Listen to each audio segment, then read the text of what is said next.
Awali ya yote naomba nianze kwa kumshukuru Mwenyezi Mungu mwingi wa rehema kwa kutujalia afya njema na kutuwezesha kukutana siku ya leo kwa ajili ya kuzungumza na wananchi wa Singida kupitia vyombo vya habari kuhusu uzinduzi wa kamati ya ushauri ya kisheria ngazi ya mkoa ambayo inatarajiwa kuzinduliwa tarehe 19 Mei 2025 katika viwanja vya stendi ya zamani manispaa ya Singida na kufuatiwa na uendeshaji wa kliniki ya sheria bila malipo kwa wananchi wote wa mkoa wa Singida kuanzia tarehe 19 Mei 2025 hadi 25 Mei 2025.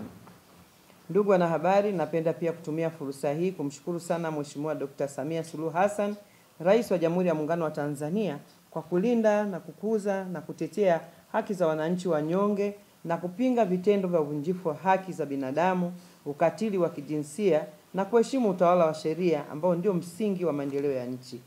Pia ninaipongeza sana Ofisi ya Mwanasheria Mkuu wa Serikali kwa kuhakikisha kamati ya ushauri wa kisheria katika mkoa wetu wa Singida inazinduliwa na kuanza kutoa huduma kwa wananchi kwa wakati.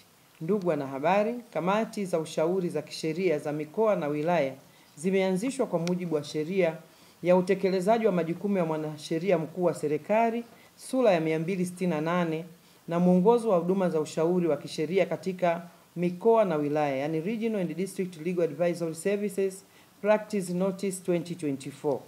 Kamati hii inalenga kutoa ushauri wa kisheria kwa wananchi, watumishi wa umma na viongozi wa umma ili kutatua changamoto za kisheria zinazojitokeza katika wilaya zetu na mkoa kwa ujumla.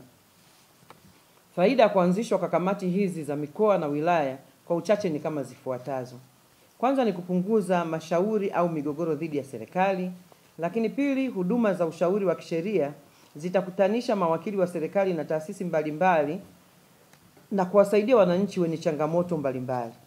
Tatu, uwepo wa huduma hii utawezesha mawakili wa serikali kusimamia utawala wa sheria katika maeneo yao. Nne, uboreshaji huu pia utawezesha mawakili wa serikali kushirikiana na wadau wengine katika kutatua kero za wananchi. Pia huduma hii itaweza kupunguza malalamiko ya kisheria kutoka kwa wananchi.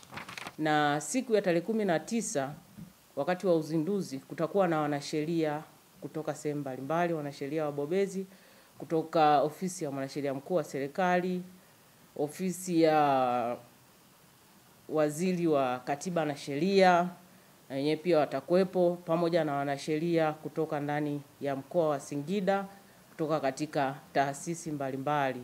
Na pia tumelenga kupunguza mashauri ya serikali kwa sababu kumeonekana kuna malalamiko mengi na makusudio mengi ya kutaka kuishtaki serikali. Kwa lengo ni kuhakikisha tunapunguza mashauri yanayoenda mahakamani dhidi ya serikali pamoja na wananchi kuhakikisha wanapata haki zao.